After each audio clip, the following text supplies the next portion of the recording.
Hello everyone, आप सबको नमस्कार और प्रणाम है। एक बार फिर से स्वागत है छोटा पैकेट बड़ा धमाका सीरीज में। इस सीरीज में हम लोग एपिसोड नंबर 4 लेके आए हैं और इस एपिसोड में देखिएगा बंगाल में द्वैत शासन किस तरह से लगता है, किस तरह से द्वैत शासन के अंतर्गत बंगाल में ब्रिटिश ईस्ट इंडिया कंपनी के लोग हमारे भारतीय लोगों को लूटते हैं, किस कारण होता है, उसी के ऊपर हम लोग आज एपिसोड नंबर 4 पढ़ेंगे। इसमें देखिएगा तो परीक्षा के पॉइंट ऑफ व्यू से सारा कुछ हम लोग लेके चलते हैं। इसमें महत्वपूर्ण बिंदु जो होंगे, बुलेट पॉइंट जो होते हैं, उसको हम लोग पढ़ने का कोशिश करते हैं। तो आगे बढ़ने से पहले एक बार क्या कीजिए, Shambhu study point YouTube channel को सब्सक्राइब कर लीजिए प्लीज़, और इसको जो है सपोर्ट और कमेंट ज़रूर किया कीजिए, जिससे कि हमारा भी उत्साह बढ़े और आपके लिए इससे अच्छा और कंटेंट लेके आते रहें। तो हम लोग जो है फिर से एक बार दोहरा दें कि हम बंगाल में द्वैत शासन कैसे लगता है उसके बारे में पढ़ने का कोशिश करते हैं। चलते हैं हम लोग क्या होता है बंगाल में द्वैत शासन कैसे लगता है उसके बारे में जानने का कोशिश करते हैं।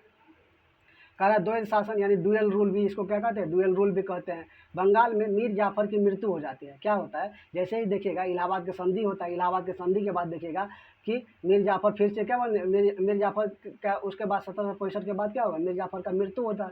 जैसे मीर जाफर का मृत्यु हो जाएगा तो बंगाल में द्वैत शासन लागू कर देता है। क्या होता है, बंगाल में द्वैत शासन लागू कर देता है। द्वैत शासन के जनक, इसमें क्वेश्चन पूछता है कि द्वैत शासन के जनक जो है, द्वैत शासन के जनक के बारे में पूछेगा कि द्वैत शासन जो है इसके जनक के रूप में किसे माना जाता है, तो सर लियोनिस कार्टिस को माना जाता है। किसको माना जाता है, सर लियोनिस कार्टिस को माना जाता है द्वैत शासन के जनक के रूप में। उसी तरह देखिएगा द्वैत शासन लागू कौन किया था, तो ये रॉबर्ट क्लाइव लागू करते हैं। डायरेक्ट क्वेश्चन पूछता है कि द्वैत शासन के जनक के रूप में किसे माना जाता है, सर लियोनिस कार्टिस मानना है आंसर। उसी तरह पूछेगा रॉबर्ट क्लाइव जो है द्वैत शासन को लागू करता है कहाँ पे, बंगाल क्षेत्रों में। और कब लागू करता है, 1765 से लागू करता है। और वो द्वैत शासन चलता है कब तक, 1767 ईस्वी तक ये द्वैत शासन चलेगा। तो देखते हैं कि द्वैत शासन के अंतर्गत होता क्या क्या था, उसके बारे में जानने का कोशिश करते हैं। देखिएगा द्वैत शासन को और देखिए लागू कौन करता है, जनक कौन होता है, सर लियोनिस कार्टी। लागू कौन करता है, रॉबर्ट क्लाइव। ठीक, उसी तरह देखिए द्वैत शासन को हटाता कौन है, क्वेश्चन पूछता है हटाता कौन है, वारेन हेस्टिंग 1772 ईस्वी में हटाता है। ये तीनों का क्रम याद रखिएगा, क्योंकि जनक इसका जनक रहता है सर लियोनिस कार्टी। दूसरा बात देखिएगा कि दूसरा बात जो रहता है उसमें देखिएगा उसको लागू कौन करता है, तो रॉबर्ट क्लाइव लागू करता है। और तीसरा बात देखिएगा कि उसको जो हटाता कौन है, वो हटाते हैं वारेन हेस्टिंग 1772 ईस्वी में। अब देखिए द्वैत शासन में क्या होता है, एक तो होता है दीवानी अधिकार होगा और दूसरे सूबेदारी अधिकार है। अब द्वैत शासन को जो अगले पेज में हम लोग देखने की कोशिश करते हैं डिटेल में कि दीवानी अधिकार के अंतर्गत क्या होता है और सूबेदारी अधिकार के अंतर्गत क्या होता है। दीवानी द्वैत शासन के देखिएगा 1765 से 1767 तक रहते हैं, और दीवानी अधिकार के अंतर्गत देखिए और सूबेदारी अधिकार के अंतर्गत, दीवानी अधिकार के अंतर्गत देखिएगा तो ये जो है राजस्व, क्या राजस्व यानी पैसा वाला बात होगा, यानी राजस्व का काम जो होगा ये दीवानी अधिकार के जो ऑफिसर रहेंगे वो करेंगे।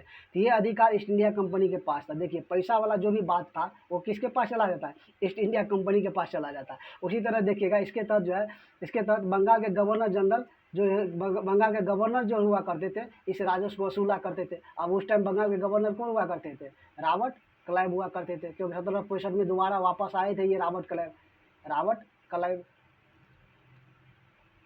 1765 में दोबारा बंगाल के गवर्नर बन के आते हैं, क्योंकि पहले तो 1757 से 1760 तक बंगाल के गवर्नर प्रथम थे, और दोबारा ये फिर से बन के आते हैं 1765 से 1767 तक रहेंगे। द्वैत शासन जो है ये 1767 में 1772 हो गया, कब होगा, 72 तक, 1772 तक रहेंगे। ठीक, तो ये जो है ये चीज़ को याद रखने का कोशिश कीजिएगा, इसको सुधार थोड़ा हम लोग।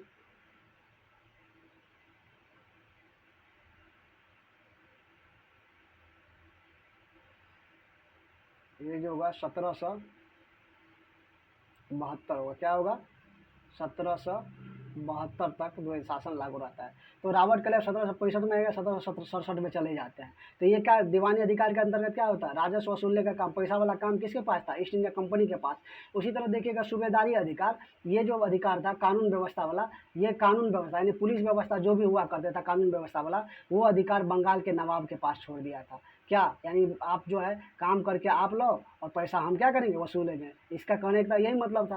यानी दीवानी अधिकार के अंतर्गत ब्रिटिश ईस्ट इंडिया कंपनी खाली पैसा वाला काम करते थे, यानी पैसा वसूलने का काम करते थे। उसी तरह सूबेदारी अधिकार के अंतर्गत देखिएगा, बंगाल के नवाब को पुलिस देखना था, पुलिस व्यवस्था देखना, कानून व्यवस्था, लॉ एंड ऑर्डर को देखना था। ये बात किसके पास था, ये काम बंगाल के नवाब के पास हुआ करता था। और उस टाइम बंगाल के नवाब जो होते थे, मीर जाफ़र का बेटा था, मीर जाफ़र का बेटा नजमुद्दौला था, और नजमुद्दौला के पास था। ये नजमुद्दौला जो था अल्प वयस्क बच्चा था, यानी उम्र भी नहीं पूरा था, 14, 15, 18 साल का ऐसे ही होंगे, इस उम्र के बच्चे थे। और उसको क्या बनाता है, बंगाल के नवाब बना देता है। और इस बंगाल के नवाब जब बनाते थे, इसको क्या करता है, बंगाल के इस कानून व्यवस्था देखने के चलते उसको 56 लाख रुपया पर एनम, यानी 1 साल का 56 लाख रुपया इसको दिया जाता है द्वैत शासन के अंतर्गत। तो हमने क्या देखा कि द्वैत शासन के अंतर्गत दो तरह की व्यवस्थाएं दिखाया गया था, एक दीवानी व्यवस्था है, एक सूबेदारी अधिकारी है, एक दीवानी अधिकारी। दीवानी अधिकारी के तहत ईस्ट इंडिया कंपनी क्या करते, पैसा वसूलने का काम करती थी। और सूबेदारी अधिकार के तहत बंगाल के नवाब क्या करते थे, कानून व्यवस्था एवं लॉ एंड ऑर्डर को देखने का काम किया करते थे। तो इस वीडियो में हम लोग क्या रखेंगे, यहीं तक रखेंगे, और द्वैत शासन को बढ़िया से देखिए और इसको पढ़ने का कोशिश कीजिए। ठीक, तो थैंक्स फॉर वाचिंग। और इस चैनल को जो है प्लीज़ सब्सक्राइब कीजिए, शेयर और लाइक ज़रूर कीजिएगा, जिससे कि हमें भी मोटिवेट मिले और आपके लिए इससे अच्छे अच्छे काम लेके आते रहें। बहुत बहुत धन्यवाद, मिलते हैं फिर से अगले वीडियो में। नमस्कार।